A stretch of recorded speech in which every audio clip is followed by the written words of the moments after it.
Well, good evening, everybody, and welcome to the original Rebels Racing League for the Hardline Transport Solutions Rebels Truck Series. Tonight, we are in the first round of the round of 8 here at Legacy Atlanta, and man, I've got Daniel Cunningham in the booth with me tonight. Daniel, how you feeling tonight? Feeling pretty good, Eddie. Think we're going to be in for a good race tonight. Good racetrack to start off this last round. Pretty much everybody on even footing. So, going to get everything kicked off for this round in the right way here tonight. Yeah, absolutely. So it's going to be a lot of stuff that's going to go on tonight. I mean, everybody's equal. If we look at the playoff standings right here, a few drivers who we're still waiting on. One driver, Sean Cool, not in the session. So it looks like unless he gets here in the next minute or so, he's going to miss the first round. So that'll make it interesting. He'll have to win, most likely to get in, but not a good way to start the first round. But you see your round of 8, Dylan Bates, Sean Cool, Michael Kostick, Daniel Pope, Jonathan Cofield, Andy Kurtz, Elliott Carlson, and Cody Bame. It's hard to find a weak link there, Daniel. It really is. I mean, you look at these 8 drivers that we've got left, you could really put the names in a hat, pick 4 out, and I think you'd have a solid lineup or a solid shot at the championship 4 prediction. All these guys have been really good all season, really fast, so there's definitely no surprises out of that group. Yeah, and as we look at the schedule for the rest of the season, you see Legacy Atlanta tonight, Bristol next week, and then Kansas to set the Final 4.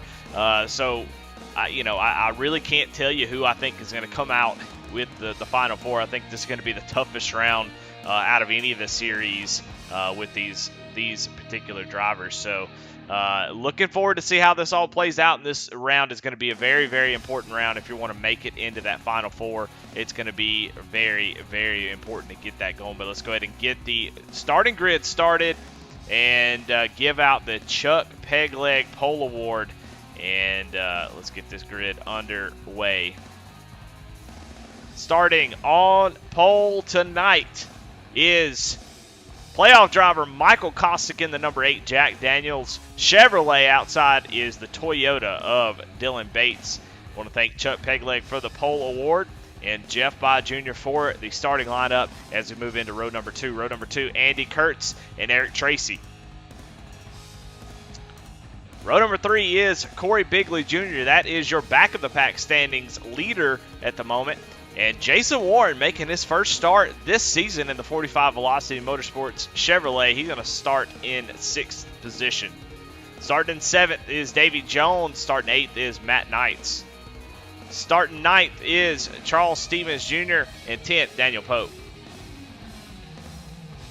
Starting 11th, Brandon Wallace. 12th, Elliott Carlson.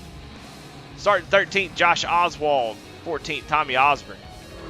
Starting 15th is Todd Schott and Cody Bame. 17th, James Nelson. 18th, Kyle Roberts. Brett Bieber, Stephen McDonald.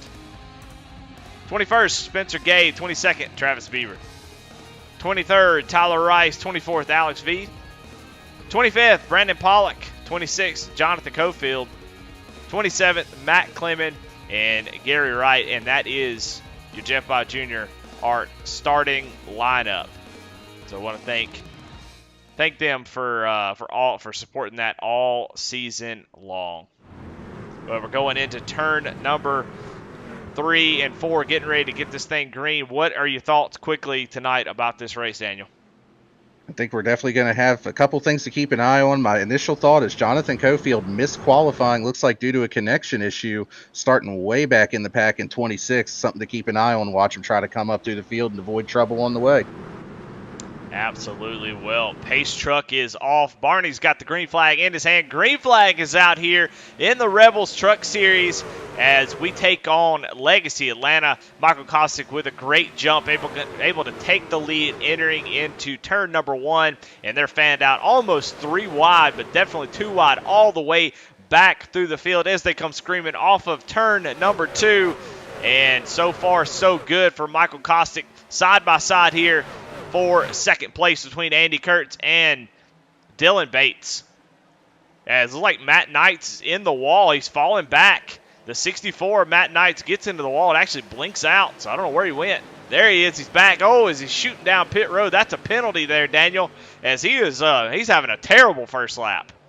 Yeah, not quite sure what happened to him there, Eddie. I caught it just out of the corner of the screen that he got into the wall, and it looked like maybe made a little bit of contact with, I think that was Daniel Pope, actually, there on that initial start. Just unfortunate circumstances for Matt and Daniel if he did get into that on that first lap.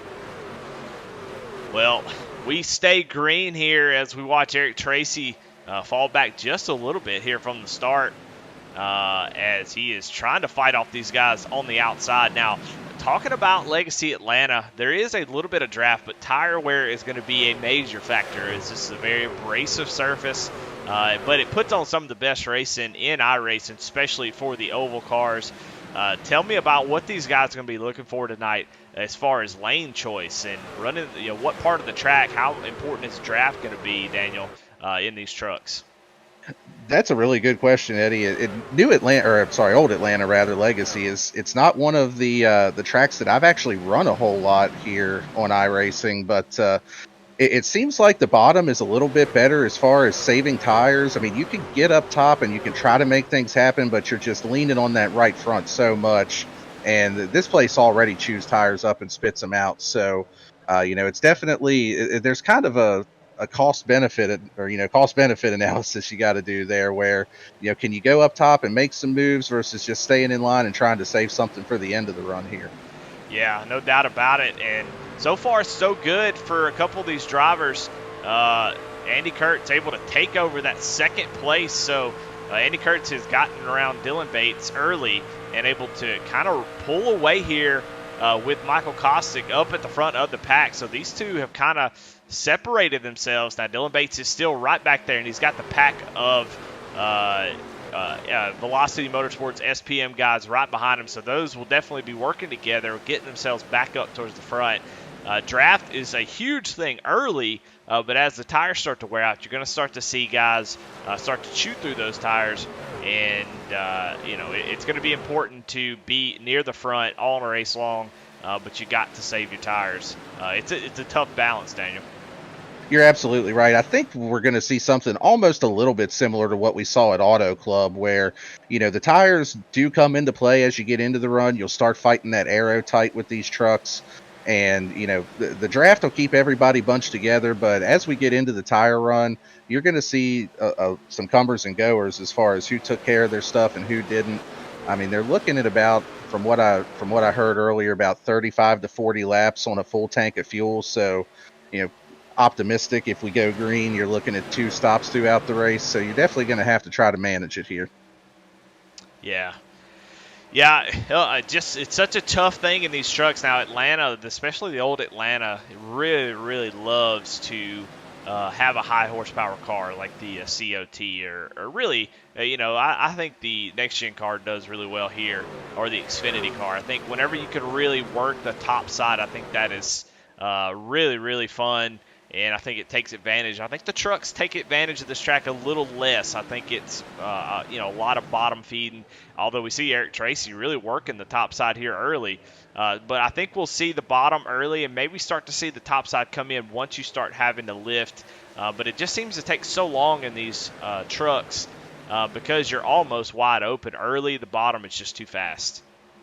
Yeah, I think you're absolutely right on that. And you're kind of starting to see it a little bit now even. Eric Tracy's been working that high side, kind of able to make some moves happen. So, as we get a little bit more off throttle time and you can go up there and keep the momentum up, because that's really the biggest thing with these trucks is just momentum. Like you mentioned, they just don't have the horsepower to mat the gas and pick up what you lost. So it's all about just keeping your speed up, keeping it wound up, and trying to make some moves on them. Yeah, and we've seen this, tons of times where, the top side will allow for passing. And I feel like what guys normally do is they'll get up there and they'll try to make a pass like Eric Tracy did on the outside, but you want to be careful to not commit to that. That's always sort of seems to be the balance, where Eric Tracy's really running up by the wall, trying to use that cushion to help the truck rotate and keep the momentum up. The problem is, the more you do that, the more it hurts the right side tire. So it seems like conventional wisdom would say, use the top to make a pass and then drop down to the bottom and save those tires. Track position going to be a big deal. So if you can use that to get up front, I think that's good. But I think Eric Tracy is going to fall back before too long running the top side like that. I've just seen it way too many times. So we'll see how it plays out. He could definitely surprise me for sure. You're absolutely right. I mean, it almost reminds you of like a Bristol in that aspect, which I know is a really weird comparison. But at Bristol, you can run the high line and you can be really fast. But then if you try to go back down to the bottom, you've just got so much heat in the tires, you can't really do it. But if you commit to the bottom and stick with it, you may be a little bit slower. Oh, Eric Tracy gets in the wall there. Yeah, exactly. Right on cue. He gets into the wall a little bit. Dylan Bates does a fantastic job of staying off of him.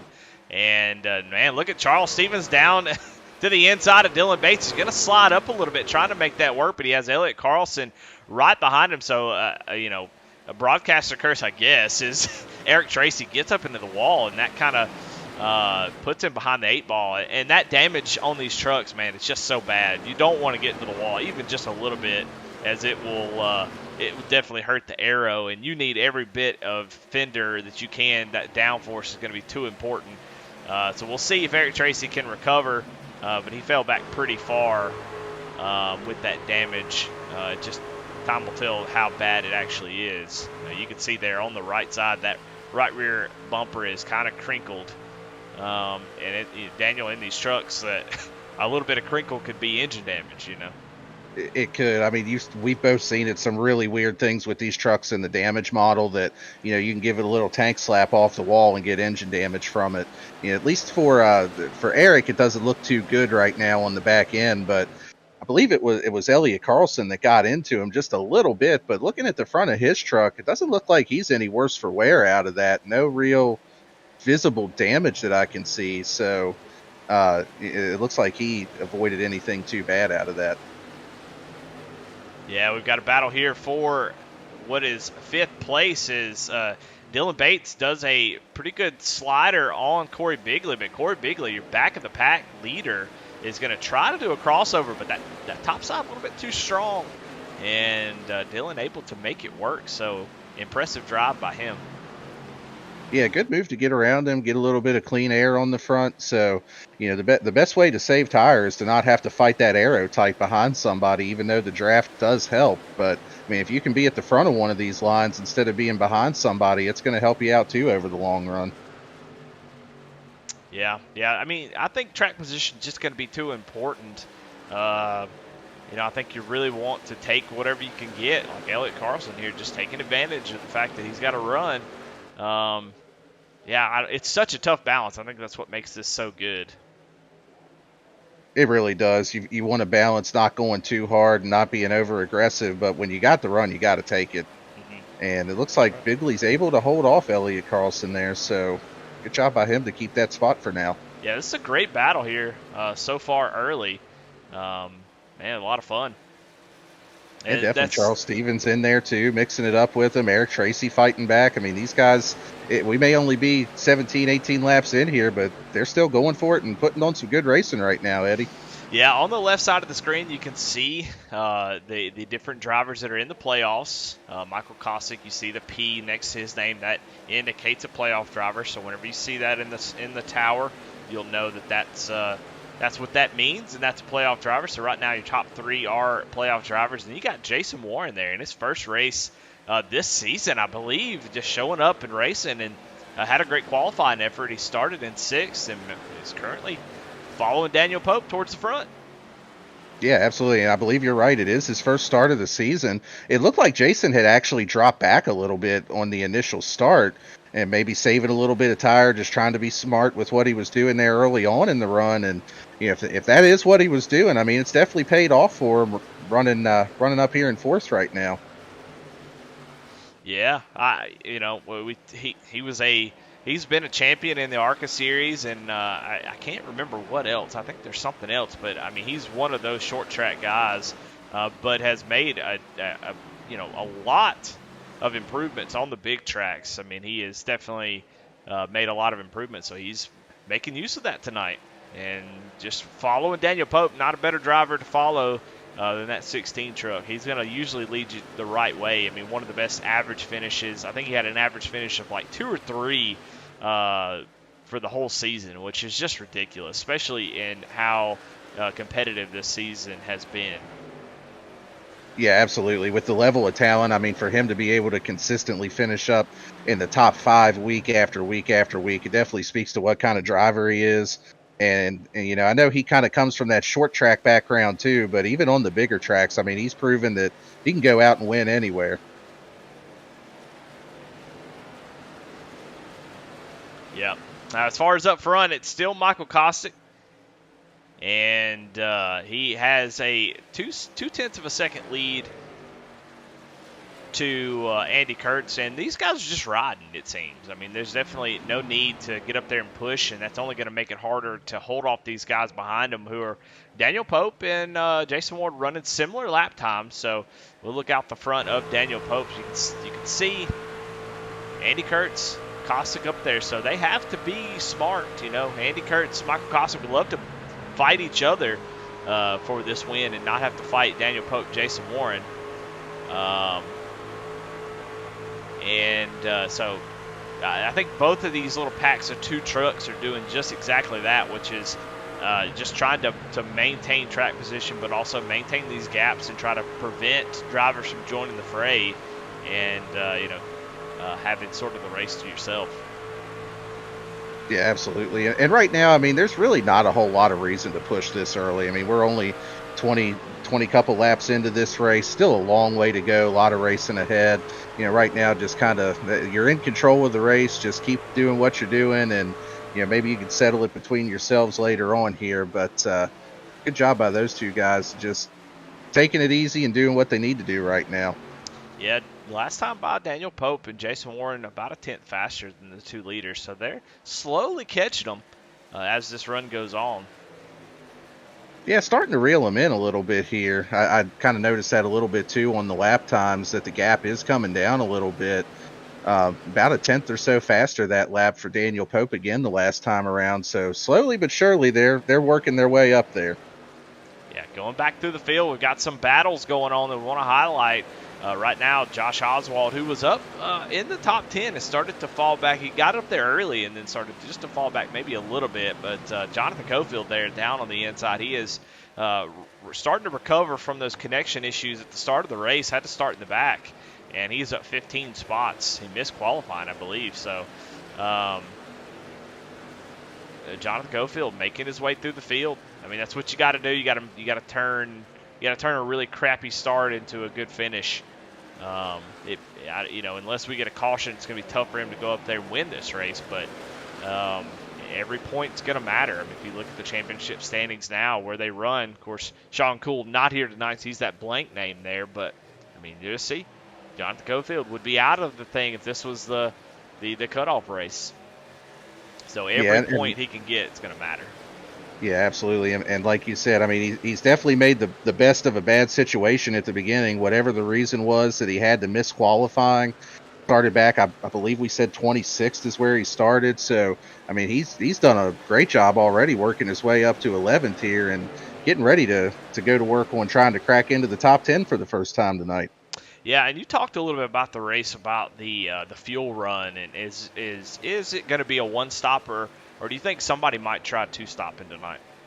I think they will have to 2-stop. From what I had heard, I asked a couple of the guys in the Bandits and the BK Motorsports, and they said roughly 35 to 40 laps is what they were looking at on fuel. So 2 stops will be the way that they'll get it done tonight. The biggest thing is, you know, with this thing looking like it's trending green right now, when do you try to make that stop? I mean, the undercut is definitely going to be huge here. Looking at the lap times, they've fallen off by about 2 seconds over the course of the run just to where we are now. So you can definitely, I mean, if you come in and pit a lap or 2 ahead of everybody else, you could gain some time easily on them that way, Eddie. Yeah. Oh, that's always the question of what to do. You want to come in early because that's obviously gives you the best run to that. Because if you're going to split it in 2s, that's only 33 lap runs. And so you want to get down early. You don't really want to run too long. You want to just not that big a run, that's not a lot of laps. And so if you can get down early, that's what you want to do. And try to get down there first and make up a little bit of time, especially if you're somebody like Cofield. I think you got to take that risk and come down pit road. But there's always the chance that there's a caution that comes out during those cycle of a pit stop, and that makes it a little stressful to make that call early. If you're Michael Kostic, Andy Kurtz, I think you can wait a little bit because you're not in danger of losing your spots. But if you're somebody back here, I think it's a worthy gamble. I mean, 2 seconds a lap. If I can go down 2 or 3 laps early, man, that's a big deal. Well, look at this battle we got here. Corey Bigley got into the wall at some point. You can see that right side damage to that blue truck, that 28.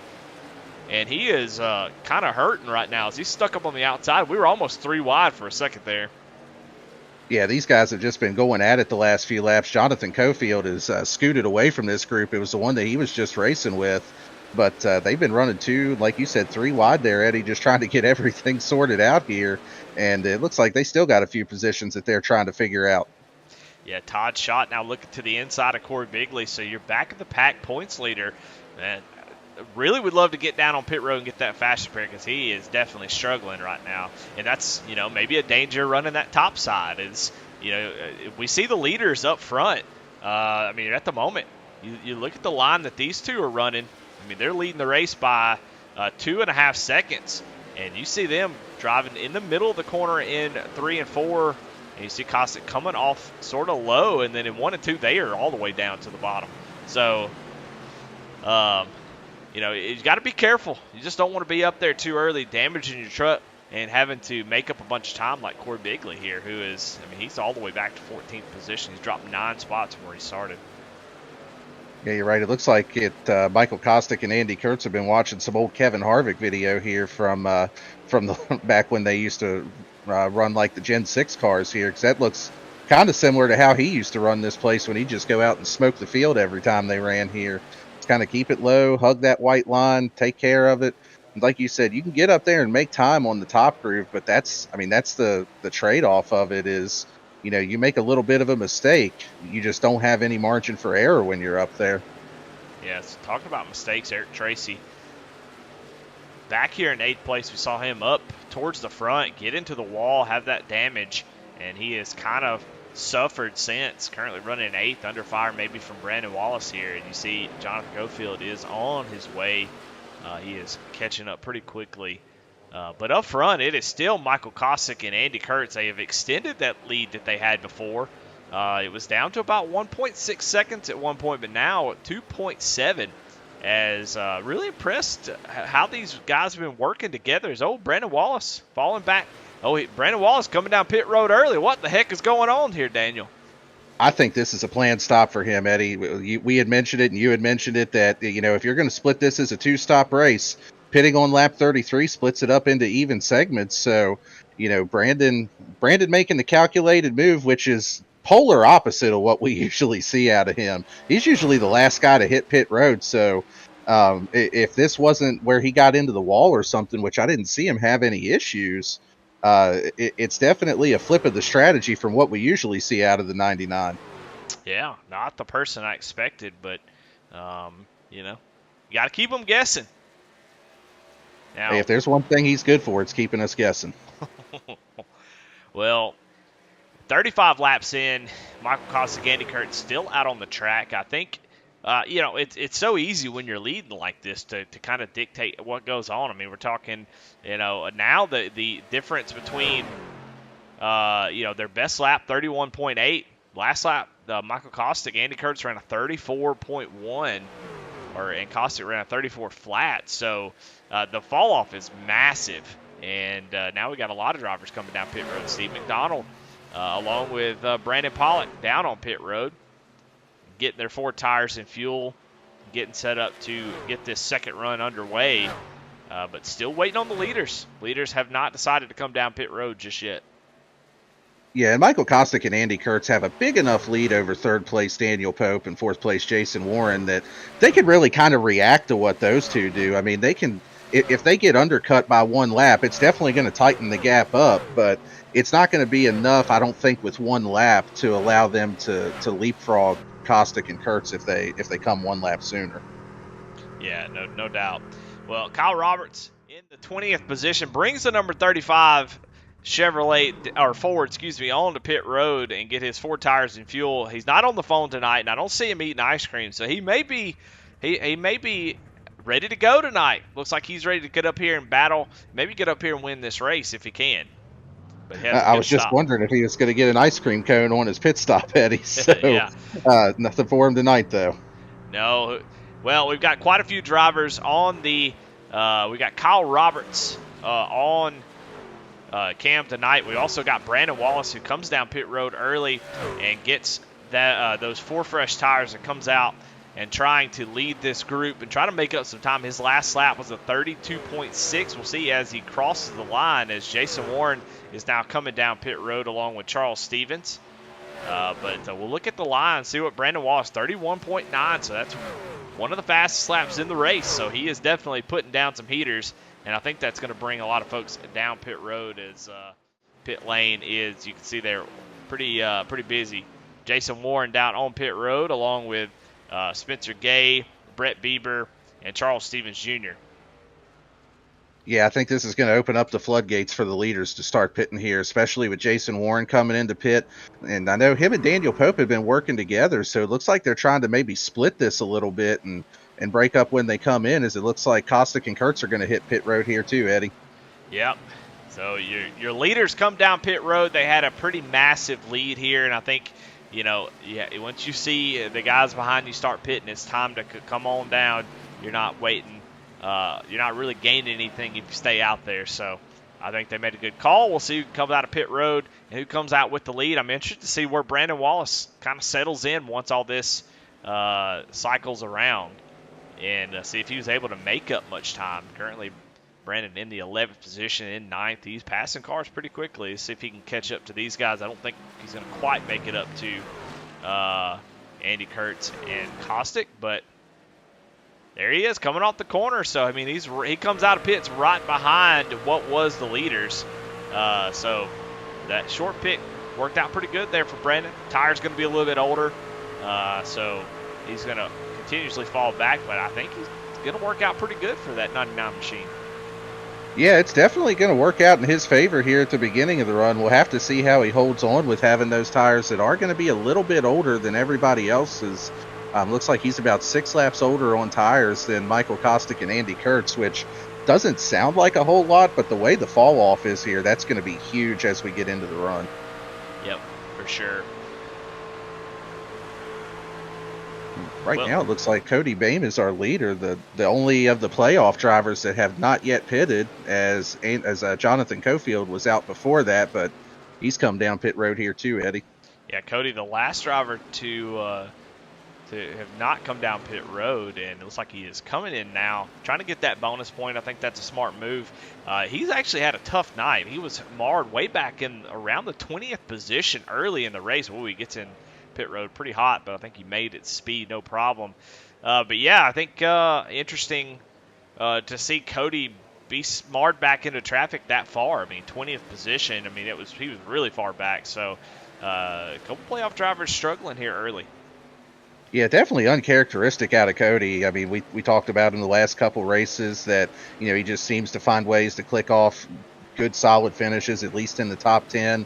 And I mean, a good move on his part. If you're that far back, roll the dice a little bit. The guy's pitting earlier. You couldn't really try the undercut, but you can stay out and hope you get a caution, and you might end up with a set of tires up on everybody else. Yeah, no doubt about it. Well, 43 out of 100, and talking about the track temp and stuff like that, the temperature is 89 degrees, 125 degree track temp, so tire wear is going to be it's going to be important, but they have four sets of tires, so they have 2 more after this, so they'll definitely take 1, and then they'll have 1 extra if we get a caution. So, yeah, I mean, staying out a little bit longer, you might get lucky, get yourself a caution, but you see right there, he looks like he's in danger of going a lap down. Now, I think his tires will be much better, and he'll be able to pull away, but he almost goes a lap down there, so. Yeah, that's the only bad thing about staying out that long, is you're just giving up so much time to the leaders on fresh tires that, in his case, he was lucky that he didn't go a lap down, but easily could have if he'd have just stayed out even another lap longer than he did. Yeah. Yeah, so Cody's going to have to dig down deep, find something else, find something extra, and get himself back into this thing, as he's just having a tough night here in that 78 machine, which looks like he's about to get passed by the leaders. So I'm not quite sure what's going on with Cody. Yeah, just definitely, like I said, an uncharacteristic night for him so far. And the one thing that I'm interested to see here is with him having a little bit of a tire advantage, how is this going to hold up, Michael Kostick and Andy Kurtz in relation to Daniel Pope in third, Dylan Bates in fourth? Will they be able to cut into the gap a little bit if Cody starts to hold these guys up a little? Yeah, Kostick got to the inside, but Cody was able to fight him off. So, yeah, I don't know. I don't know if it's maybe a strategy call to put some dirty air in front of them, help the teammates Daniel Pope and Dylan Bates catch up. It could be something that they do. Not good for Cody, but if he can help his teammates, there's nothing wrong with that, I don't suppose. But I don't think that's what's happened. That'd be just kind of ridiculous in the first round of 8. And it looks like Cody's getting going now once the tires start to heat up and he's taking off. But he's starting to pull away quite a bit now. Yeah, definitely. And I don't think it was anything like him trying to hold anybody up on purpose or anything like that. More so just he's battling for his playoff life too, and he's battling to stay on the lead lap. So, especially with him having that little bit of a tire advantage, he's got to do what he can to keep these guys behind him in case a caution does come out. Being the last guy on the lead lap versus being the free pass truck is a huge difference in track position and where you're going to line up. Yep. After that pit stop, Daniel Pope comes out as something happened to Jason Warren, who came down early, and he is currently running in 7th position. So I don't know what happened to him because he had a good stop, 14 flat. He had the fastest pit stop out of anybody in the race. Nobody was even close. One of the best pit lane times, but he has now fallen back to 7th place. So not really sure what's going on with Jason Warren, but he drops a few spots after that pit stop. Yeah, I didn't see what happened to him there, Eddie. And, I didn't hear anything on race comms or anything like that he, had any issues with anyone or anything of that nature. So definitely curious what happened to him on that stop and with that pit sequence. Yeah. Yeah, and I don't see him coming down again, so, man, I don't know. I have no idea. Came in a lap before Daniel Pope in the top, so he should have gained. So I don't know if he got loose, and I'll tell you what, if you want to, kind of feel for a second, I'll try to go back and see if I can find what happened to him. Yeah, definitely, and that may have been what happened because it is a pretty treacherous pit road to get off of here. It's the truck's on cold tires. It's loose down there. It's very easy, but he just made a move on Brandon Wallace, so he's working his way back up, gets back up into the 6th position here. But it's not an easy pit road to get on or off of. I know we had a race here. I think it was in Grand National that we were running, and I almost spun out coming off a pit road just with how hard it is to do that. So that is a possibility that could have been what happened to him here. Well, let's go back and see what happened to the 45 as he comes off a pit road and see maybe what caused him to lose so much time. We'll go here on the side-by-side. We'll actually go to the actual replay and see if we can see as he's going down. This is after he's come out of pit road, so he's on his, and you see he has to really check up, and it looks like Jonathan Cofield maybe don't know what was going on there, but you see Jason Warren coming with a head of steam and has to check up pretty badly as he's going to be the first, one of the first trucks on brand new tires. So he runs up on Cofield, and Cofield on old tires just trying to make it around the track, and the 45 is going to give him a bump, and I think that's what slowed him up so bad. So just a little bit of issue on cold tires for the 45, and then that's why he finds himself a few spots back from where I think he should be, which is right up next to Daniel Pope in the 3rd position. Yeah, and Jonathan Cofield was one of the last people to hit pit road on that Mhm. green flag cycle there too. So, he was struggling with the handling of his truck. And from everything I heard these guys saying in practice, it definitely trends tight. It's leaning on the right front a lot. So I don't think there was any intent or any kind of blocking that he was trying to do. I think he was just, like you said, just trying to make the turn. And it just shows the speed difference of when you're on old tires versus those new tires, how big the runs are. Yeah, so Jason Warren has made up a few spots already. He is up to sixth position, but currently 9.4 seconds back from the leaders. But I don't know, man. Unless we get a caution, these drivers up front, Michael Kosick, Andy Kurtz have just kind of. I mean, at this point, Kosick's starting to pull away a little bit from Andy. But these guys have gotten it figured out, and they really put on a clinic here early. I think Daniel Pope, had he had a better starting position, he'd be a little bit closer. But without a caution, I just don't think he's going to be able to do anything with them. Yeah, I think it is going to be tough. And Michael Kostick riding that momentum from Richmond here. I mean, we saw it last week with him. Started on pole, went out and just took him to the woodshed, really. And I mean, so far tonight, he's doing the exact same thing here to kick off this round. He wants to go ahead and lock himself into that championship four and not have to worry about the next two races. Yeah, it's funny with Michael Kosick. He is just he's one of those quiet drivers who you don't really see him getting into anything with anybody. He doesn't talk a whole lot of trash outside of Brandon Wallace, but you kind of, especially with other drivers, his competition, he doesn't really say a whole bunch as far as the way that should go, or racing with somebody. It just lets the races come to him. He takes his time and it just hangs out. But here lately, since the playoffs have started, he's just turned it up another notch. And if he can get this win tonight, then, man, we're talking about locking yourself into the Final Four. If you can do that on the first race of the round of 8, that's what you want to do. And that gives you just so much freedom. You don't have to worry about anything. This round is already tough. I mean, just looking at the drivers again, Michael Kosick, Dylan Bates, Andy Kurtz, Daniel Pope, Elliott Carlson, Jonathan Cofield, Cody Bateman, and Sean Cool, who he can still make it in the playoffs with a win. If you can win and get locked in, man, that is so. It'd be such a good thing for him to do tonight. So anybody who can get that win tonight will just take so much pressure off the next 2 weeks. For sure. And we talked about it a lot with ARCA in the playoffs, how they had that wild card race as the last race of the round.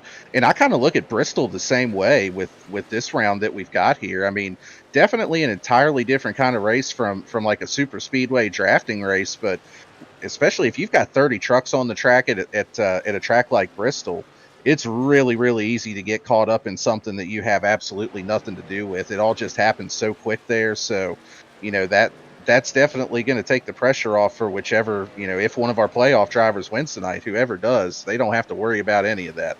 Yeah. What I love about Legacy Atlanta is that while this is a 1.5 miler and trucks are pretty used to running almost super speedway style racing where you're kind of in a pack and you're taking runs and people are passing each other over and over again.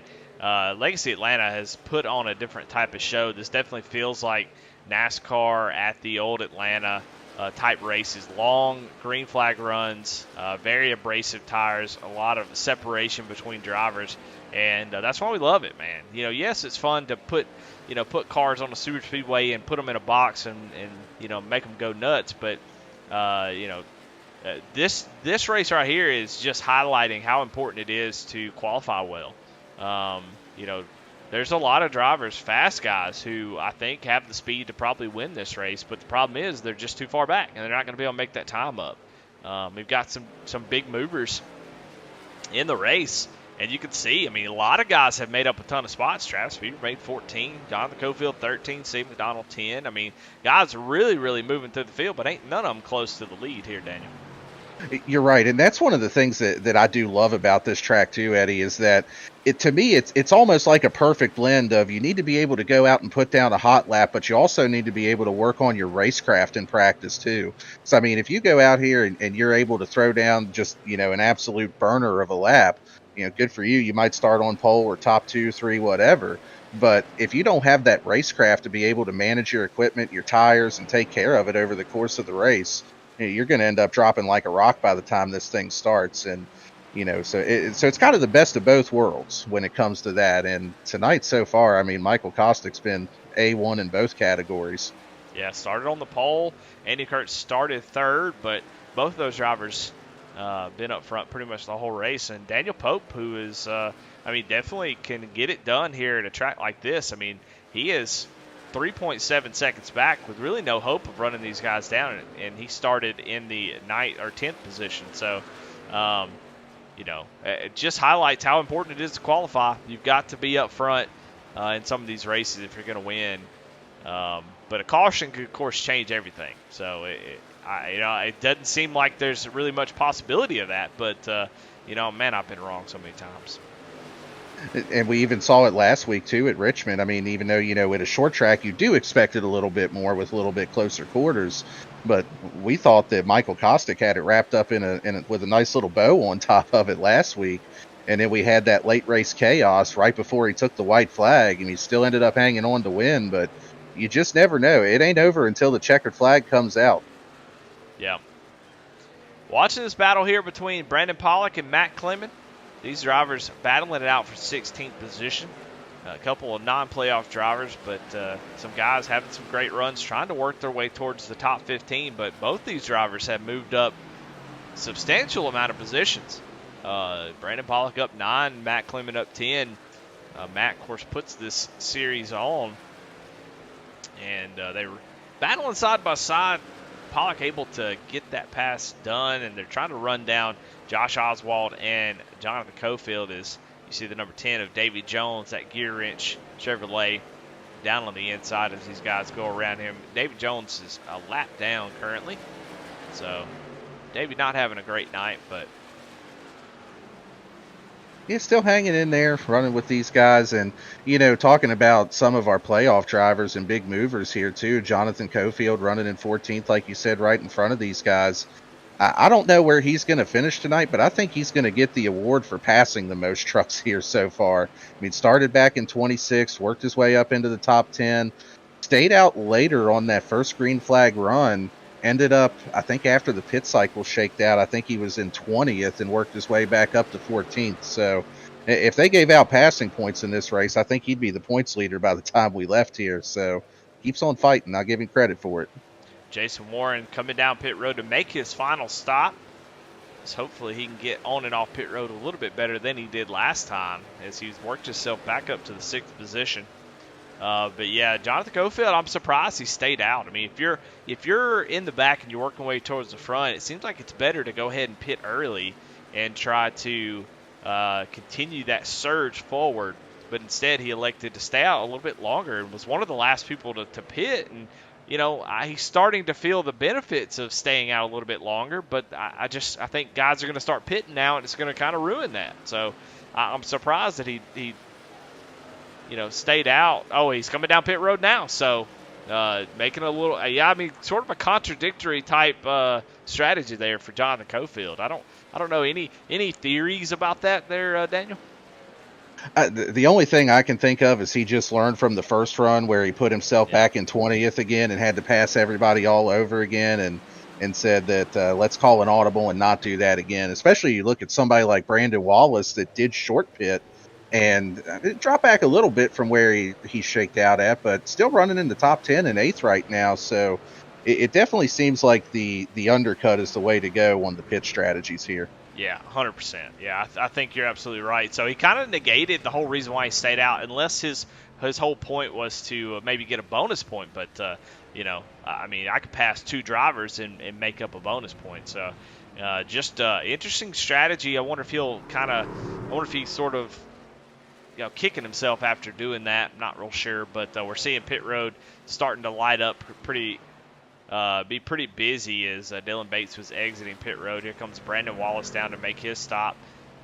So ready to get these pit stops. You got to make no mistakes here, Daniel. This is the one that counts. The first one was whatever. It was important and kind of sets the tone for the rest of the race. But this one, you cannot make a mistake. No pit road speeding penalties, no sliding through your box. You've got to get every bit that you can and get on and off pit road without much trouble. You're right, and There's just so many ways that you can make mistakes on pit road at this track. Getting too hot in, just missing pit road, trying to get slowed down, even trying to leave pit road. I mean, the fastest way it seems like to get around on the apron is to kind of run that little bit of extra banking right along the white line, but it's so easy to slip just a little and get an unsafe pit exit too. So definitely something to keep in mind with that as we go through this green flag cycle here.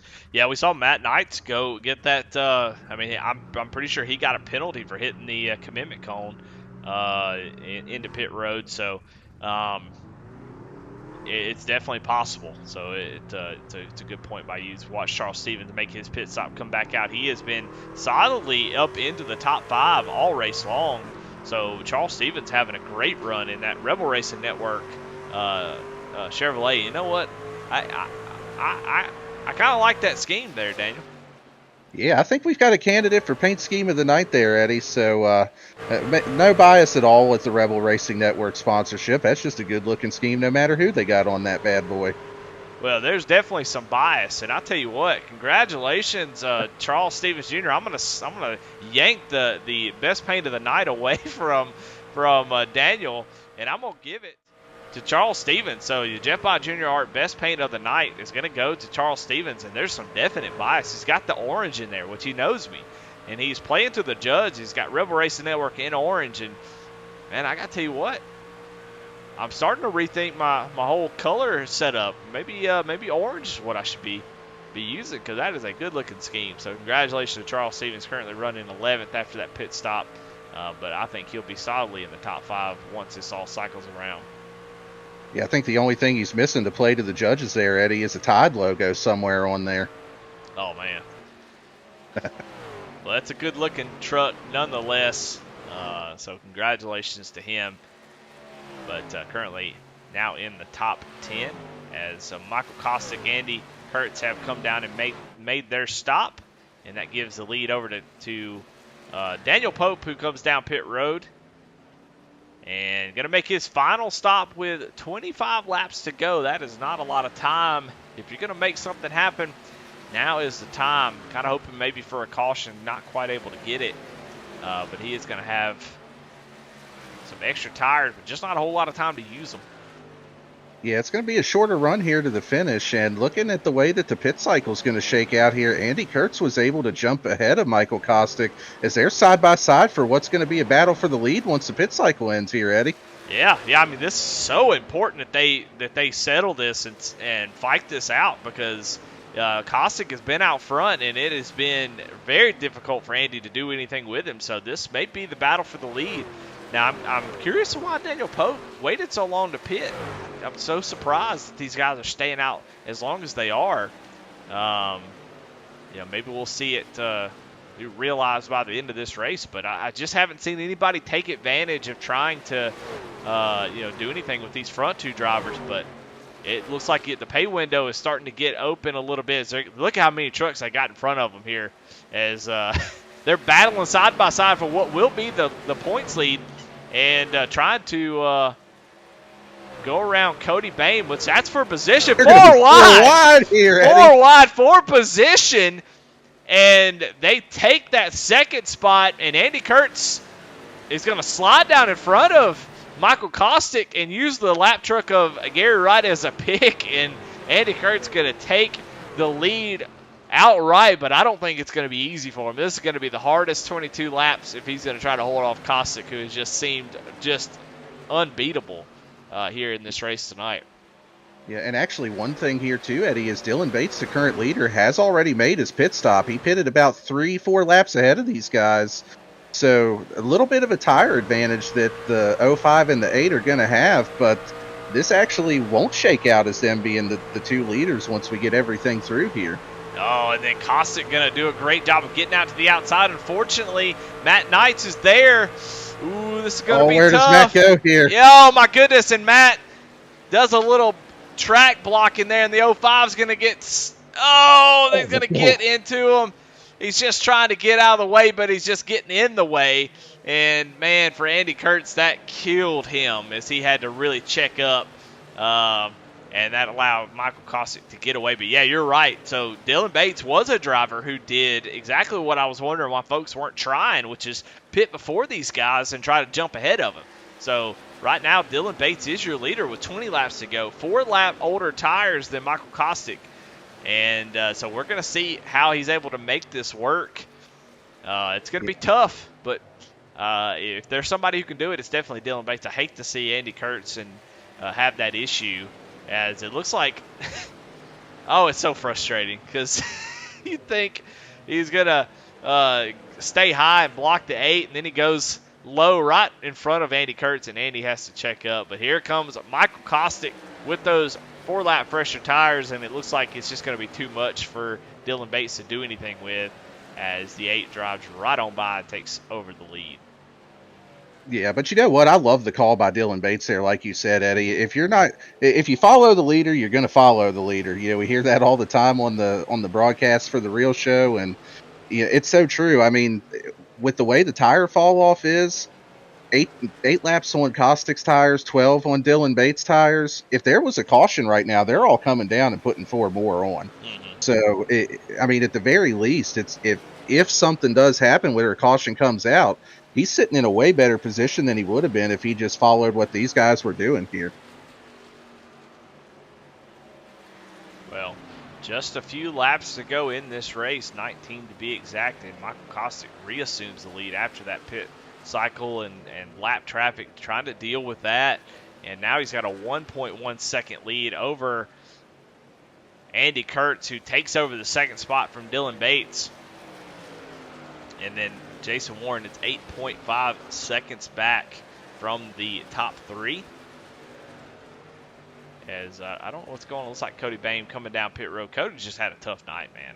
This is his second stop right here with 18 laps to go, but he is going to be so far down the running order. Yeah, just an odd night for Cody. That's going to put him behind the 8 ball. You know, Bristol he can definitely get it done, but just a tough night for the 78 machine. Daniel Pope going to go around Jason Warren, so Pope back up to the 4th position, but some 9 seconds out from the lead, so he's going to need a caution to be able to get back up front. But still a good run in 4th. I mean, we talk about playoff standings and whatnot. I mean, if you run 4th each week, you're probably going to go to the playoffs. You're probably going to go to the Final Four. So, yeah, finishing up there like that, I mean, you definitely want to win and lock yourself in if you can. But if he can go out there and run, like you said, top 5 every single race, that's going to be tough for somebody to outpoint him on that. Yeah, we'll kind of talk a little bit about the playoff drivers. Currently, Michael Kostick, Andy Kurtz, Dylan Bates, and Daniel Pope are your top 4 in the race, and 4 of your playoff drivers. We go back to 10th place to catch up with Jonathan Cofield, who is currently trying to hold off Elliott Carlson, another playoff driver who is going to the outside of that 58 machine. And so those 2 battling it out back in the 10th and 11th position. And then you got, of course, Cody Bain right there. He is a lap down on fresh tires, going 3 wide between those 2. Praise Dale as he makes it happen, but he is a lap down trying to make up some of that time on these fresh tires. And then, of course, Sean Cool out tonight. So that's where your playoff drivers run. Now, non-playoff drivers, Jason Warren with his first start in a while. Man, having a great top 5 run. He has got about a 4.2 second lead over Charles Stevens in 6th place. So just a great run for Jason. I mean, when you haven't raced in a while, I don't think you show up and expect to win. I think you come in going, I just want to have a good race. And while he almost had a scare under that first pit stop, he came out this second pit stop and has been doing a really good job. So made up a spot, started 6th, running 5th. That's a pretty good night. Yeah, solid night for him. He's kind of hung around that 4th to 6th, 7th place all night long. And like you said, I mean, when you haven't been in the car or been in the truck for a while, you know, it's really just a matter of wanting to come out and have a good night. Ooh, close call between him and Davy Jones as Jason gets a little bit tied off of turn number 2 and comes down the track trying to keep it off the wall and almost gets into the 10, who is going to the inside. So close moment there for Jason Warren. We'll go right behind him, Charles Stevens Jr. Ooh, as Cody Bain. Cody coming through on fresh tires there. Man, just coming through hot. But the Charles Stevens, man, up 3 spots from where he started, currently running in 6th. He is having a fantastic run. Not a playoff driver, but, I mean, in a good position. If we can get a caution, he is definitely within shot to maybe try to get a win. But currently running in 6th. Travis Bieber in the 114 machine is in 7th. Right behind him is Eric Tracy. Eric Tracy, we saw him get up front a little bit early, get into the wall, falls back a little bit, but has settled here right out on the backside of the top 10. So he's having a good run. Brandon Wallace with that short pit earlier is running in 9th. Elliott Carlson right behind him with a couple lap fresher tires, so they're going to battle it out for that 9th position. But pretty good run for Brandon, who has been just kind of flirting with that top 10 all night long. Yeah, we saw the strategy call earlier where he was up there near the top 3, I believe. You know, he's running top 5 after that. So solid night for him. I mean, this isn't a track that I usually look at as one of Brandon's strong points, but you know, he's doing a good job of running up there. Looks like he's going to get past for 9th here, but still doing a good job hanging on to it tonight. Yep. Yeah, for sure. Elliott Carlson, playoff driver, goes to the inside. Not quite able to complete the pass, but he's going to slide up right in front of Brandon Wallace. Brandon Wallace is going to look back down to the inside. Got a little racing going on back here as they go down to 3 and 4. Elliott Carlson just drives it down in the corner, able to make it stick, and he will take over the 9th position. Right behind them, you've got Jonathan Cofield, a playoff driver, and Steve McDonald in that 68 truck. He started in the 20th position, and he currently runs in 12th. So a fantastic race for that 68 truck as he is right behind his teammate, Jonathan Cofield. Now, your back of the pack champion, we'll take a look at that real quick. You see on your screen, Corey Bigley. It says Billy Bigley, but it's Corey Bigley. He is your back of the pack points leader over Brandon Wallace. And then you see Alex Veet in 3rd there. So another championship.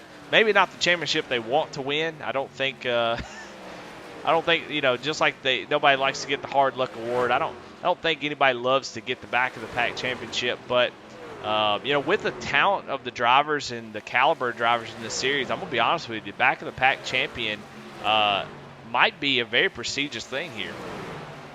It's definitely, like you had said before on this week and previous weeks, I mean, there's just so many good drivers in this field, and this the Truck Series consistently has some of the biggest fields that we have in Rebels too. So, you know, just because you didn't make it doesn't mean you don't have something to race for. So, you know, be a good show between Corey and Brandon and the rest of those guys here for the back of the pack for the rest of the season.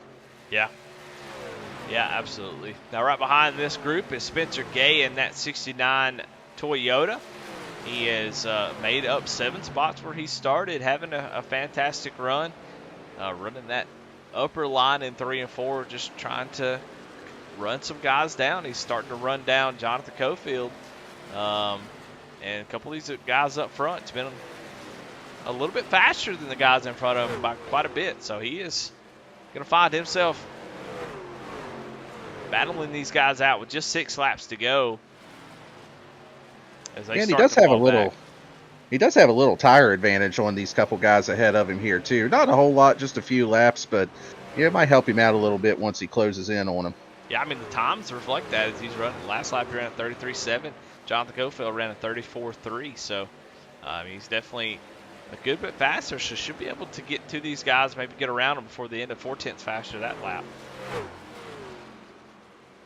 Right behind him, Matt Clement, your head honcho over here in the Rebels Truck Series, up 12 spots from where he started, so close on the Dark Horse Motorsports Hard Charger Award.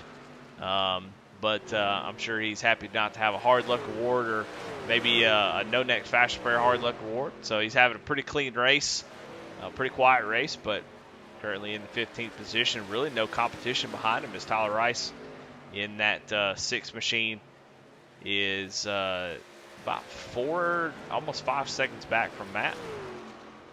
But Tyler also up a few spots, man. He is up in 16th. A lot of guys making up spots. I think it's just that we haven't had we just haven't had that caution that we're used to getting. And a lot of these series, this racing has been so good, and these guys have been super clean tonight that we just haven't been able to bunch the field up after the initial shakeup.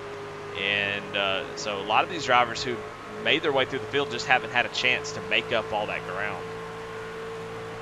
Yeah, and it's so hard whenever you do have these races that go green. I mean, you can try to get a bunch on the initial start of the race, but if you can't get a bunch back up together, it's just so hard once you get mired back there in traffic. You kind of hit a plateau of, this is the highest I can get without getting everybody bunched up again. Yeah, and he's about to be under fire from Todd Schott, who that double aught machine is looking to the inside of Tyler Rice as we are coming to the white flag here in just a few laps. White flag in the air right here from Michael Kostick, who's right behind these two drivers. So Michael Kostick takes the white flag in that 8 machine. He's got a 3.5 second lead over Andy Kurtz after that little mishap with the lap truck. And Kostick has just set sail, and he's going down the backstretch, going to the inside of Brett Bieber. Clear track out in front of him, no problem for Michael Kostick as he comes off of turn number 4, and he is going to lock himself into the final 4, checkered flag in hand, and Michael Kostick wins here at Legacy Atlanta, takes the checkered flag, and he is going to race for a championship at the end of this season. Congratulations to Michael Kostick. Andy Kurt's going to come home in second place, and Dylan Bates comes home in third. So, what a great race. No caution tonight. All green flag racing. And you know what? We'll take those, won't we, Daniel? Yeah, definitely. I mean, you never want to see a total wreck fest or anything like that. And, these guys are showing, we've talked about how much talent there is in the league, and they showed that tonight going out here and running 100 laps flag to flag green at this track is no easy task. So it's definitely it speaks volumes to the drivers we got here. Yeah, for sure. Just a hell of a run for your new points leader, who is Michael Kostick, who will assume that points lead, and he will just he'll just tiptoe right on in to what I believe is Phoenix for the final race. I actually don't know that. Let's look at the schedule and see. Charlotte, excuse me. So he'll be able to focus solely on Charlotte. The next few weeks won't matter at all to him, as there's no bonus points for wins. So congratulations here as your championship standings, though. As the race is now concluded, unofficial, of course, Michael Kostick will punch his ticket to the final round yet again. Dylan Bates, Andy Kurtz, Daniel Pope are now your final 4 at the moment, but Elliott Carlson and a disappointing finish for Jonathan Cofield, who comes home in 15th, and Cody Boehm, who ends up in 22nd. Just an odd race for those two, so they've got some work to do, but they're definitely a couple drivers who can get a win for sure. So, well, let's talk to some drivers, and let's start with our winner here tonight with a dominant performance, Michael Kostick. This is Eddie. Daniel in the booth. You got a copy? Yeah, I got it. Well, man, congratulations, dude. Just impressive race out of you. Able to get out front early, start on the pole, and do you think that's what was sort of the catalyst that helped you win this race tonight? Yeah, I think it helped. When you got behind somebody, it got real tight. So I think clean air was definitely going to be a big factor in it, especially with saving tires. So just wanted to get out front and try to stay clean. Well, you were able to do that. Andy Kurtz seemed to be you guys working well together at the beginning of the race for that first run, starting to pull away from these drivers. Had a pretty nice little gap there. You come down pit road, you come back out, and still holding that same position. And then the second pit stop, you come out, and Andy Kurtz comes out ahead of you, and you guys are battling it out, and then you roll up on a ton of lap traffic. Talk a little bit about that, as y'all were fighting side by side at one time 4 wide. Yeah, I mean, it was a little nail biting, but I know we can kind of maneuver around. He's one of the guys that'll definitely give you room and be able to keep fighting. So yeah, it was definitely nerve wracking, but just trying to rip the high side. I know one lap fresher tires will kind of make a difference on the long run, so just wanted to get out in front. Well, you're able to do that. Now, talk about the ability to just relax the next couple races. You have zero stress going forward. As then, Bristol and Kansas, you could literally show up, and I don't even know if you have to show up. I'm not sure what your percentage of the races are that you have to do, but I mean, you could show up, run a lap, park it, and you'll see yourself in the final four. Talk a little bit about what that means to you. After such a long season and finally getting here to the end of it, and you get the last two races, sort of focus up, think about Charlotte. Yeah, I mean, it's definitely less stressful, especially going to Bristol next week. That's not one of my better tracks, and Kansas is hit or miss. Probably in the trucks, it's going to be a big miss. So I'm just going to show up next couple weeks, have some fun, and finish the best I can. Well, man, congratulations on locking yourself in the Final Four. Definitely deserve it. And looking forward to see what you can do in that final race. But, man, as always, who you got to thank any sponsor shout-outs? Yeah, thank you guys for doing the broadcast. It's fun to go back and watch them. Thank Matt for all the work he puts into the series and all the other admins and teammates at Bandits. And yeah.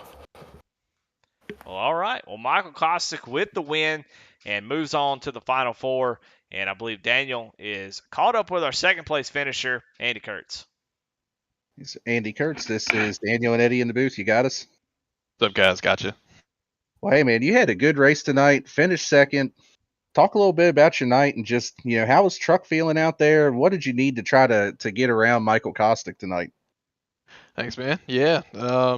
Just ran second on his bumper for most of the race.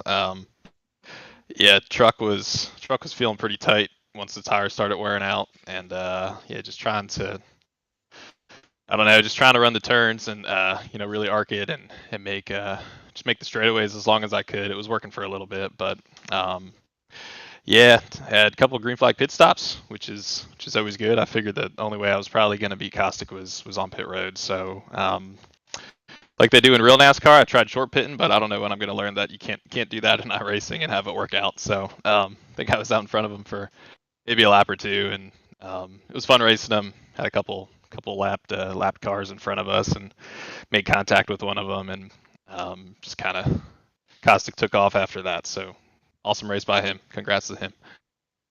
And you had mentioned the pit strategy and the pit cycle and everything. You got out ahead of Michael Kostick. Did you think that you were going to be able to stay ahead of him with that, or did you think that you would be able to fight back after he got around you? I knew I probably won't be able to get back around him once he passed me, just because it was so tough to pass. That first run, I felt like I was pretty close to him, but he was probably just hanging back. It was really in the race. But if I wanted to pass him, I don't know how I would have done it. So I was really, like you said, I was really just hoping to come out in front of him and just keep him behind me. But quickly realized I probably just should have maybe pitted a couple laps after he did instead of before he did. His tires are such a big deal here. Definitely. And right now, unofficially, you're sitting in third in points. Got a little bit of a cushion. It looks like about 7 points over fifth place Elliott Carlson. How you feeling for the next two races in the round? Yeah. Just looking at the schedule. We got Bristol. Bristol can go either way. I'm not the best at short tracks, but Kansas, I really like Kansas, so that should be a good race. And if I do make it to the Final Four, I like Charlotte a lot, so feeling pretty good. Hope to make it there. Right. Well, best of luck to you moving forward. Congrats on the second place tonight. And before we let you go, who you want to thank or shout out? Thanks, man. Yep. Just want to thank you guys for putting on a awesome broadcast for us and let me race with you guys a couple times a week. I want to thank Hardline Transport Solutions, Kinder Farm and Ranch, Flexible Freight Solutions, Dark Horse Motorsports, No Next Fast Repair, Chuck Pegleg Felts, and Jeff By Jr. Art. Right. Well, thank you, Andy. And there you have it from our second place finisher, Andy Kurtz, tonight. Well, we got our third place finisher in here, Dylan Bates. Dylan, Eddie, Daniel in the booth. You got a copy? I gotcha. Well, man, a great race out of you. Started second, finished third. I mean, it's hard to beat that in a green to flag type race. Tell me what you were dealing with. I mean, early on, what went wrong that kind of got you behind the eight ball? We definitely know that everyone in the playoffs has the speed to win a race, but those two were able to get away, and without the caution, just made it difficult to make up any ground.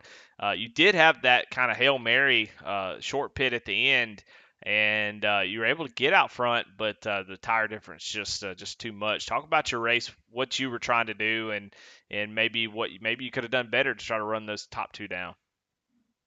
Yeah, I don't know. I think I just may have saved a little too hard on that first run. I think I expected the tires to fall off more than they really did. Don't get me wrong, they fell off, but it seemed like everyone's tires kind of fell off the same, no matter how hard they were driving or how soft they were driving. So it wasn't really an advantage to try to save too hard. And unfortunately, I learned that a little bit too late in the race. And by the time I quit saving, he was 5 seconds ahead, and that was it. Michael drove a great race, and he was the car to beat, and I had nothing for him. Well, moving forward, I mean, it's pretty nice to be able to finish third with two playoff drivers in front of you and still come away with second in points. Moving forward, we got Bristol and Kansas. You got to feel pretty confident about those two tracks. They seem like pretty good tracks for you. But what's the mindset of, yeah, I could be fast, but I'm also needing to think about points. Yeah, it's nice to go out there and get a win, but the next two races are going to be super important to make sure that I make it into the Final Four. It's just so competitive. What's the mindset going into Bristol and even Kansas as you move through the rest of this round? Yeah, I think in this round tonight was kind of the win at all cost night. Getting the win tonight, locking yourself into the next round was definitely a big advantage. I think Bristol's, I think you're just going to play it smart and just try to survive, because you don't really know what's going to happen in a place like that. And yeah, I think you just kind of gotta take good finishes these next couple races and don't try to push too hard to get a win. Just don't, I don't need to back myself up against the wall and put myself in a must-win situation in the last race for this round. So just try to play it safe and keep picking off top 5 runs, and I should be fine to make it to the Final 4 or 8, whatever's next. Yeah, well, great run. It was a really good points night. You've got a ton of points between you and fifth place, which would be the cutoff. So congratulations on that, man. Who you got to thank? Any sponsor shout-outs? Yeah, TB Enterprise and all the guys at Superior Performance Motorsports and 16XCI. So, yeah. Well, there you have it. Dylan Bates, third place in the race, second place in points, as he looks to continue to do that next week and find himself in the Final Four. Let's tell you what, we got some time. This race flew by, so let's talk to some drivers that maybe had some issues here tonight. And Cody, this is Daniel and Eddie in the booth. You got a copy? Yeah, how's it going? Well, Cody, a little, uncharacteristic race out of you. I know maybe the big tracks you don't love all the time, but Atlanta seems to be, if I were to, pick a 1.5 miler that I think Cody Bain would be really good at, it's this one. But just wasn't your night tonight. What did you seem to be struggling with here? All of it. I struggled with everything. I don't know. I don't really know. That first run I got put so far behind, so I just said screw it and kind of threw a Hail Mary and just stayed out as long as I could, which ended up being the wrong decision too. But I don't know. I don't. It was just weird. I've never. The first run I was doing all right, and then it was just like I hit a brick wall. I don't know. I don't know if I did something with my settings.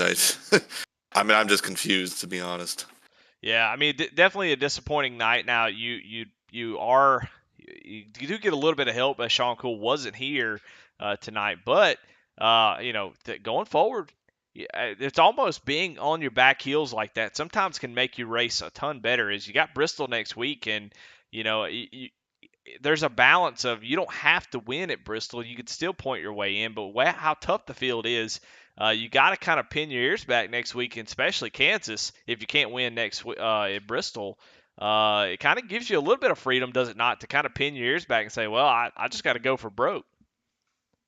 Yeah, honestly, I kind of like that, because, if I go out there and just kind of put it all on the table, I can't say, oh, I didn't try my best. It just didn't work out. This is such a tough field, man. Not to make excuses, but holy cow, these guys are so good that, if I made it to the Final Four, it'd be, that would be really impressive. But even to make it where I made it, still pretty pleased with it. Obviously, you want to do better, but Yeah, man, I don't know. We'll see. Just see what happens next week at Bristol. I mean, that's a good track to me. So Yeah. hopefully I can get a decent finish there. If not, I mean, I'll knock all the fenders off it. I don't know. We'll see what happens. Well, all right. Well, just wanted to talk to you. Just uncharacteristic night for Cody, but you're still able to bring it home in one piece, and you're not completely out of it. So that's always a good thing. But yeah, good. Looking forward to see what you do next week at Bristol, and maybe you can get a win and lock yourself in. Yeah, thanks, man. You know, I got a good feeling about it. I think I'll be talking to you next week. I don't know where I'll finish, but one way or another, I think I'll be talking to you. Well, there you have it. Confidence, man. I love to hear it out of Cody. A tough night, but able to get his mind right. I mean, that mindset's everything, isn't it, Daniel? I mean, you have a bad mindset. You come in with it's going to be a bad race, or I'm not going to do good, or it's over for me. It really puts you behind the eight ball just mentally, and so it's good to see that he's still got the fire to go out there and maybe try to get that win next week or at Kansas.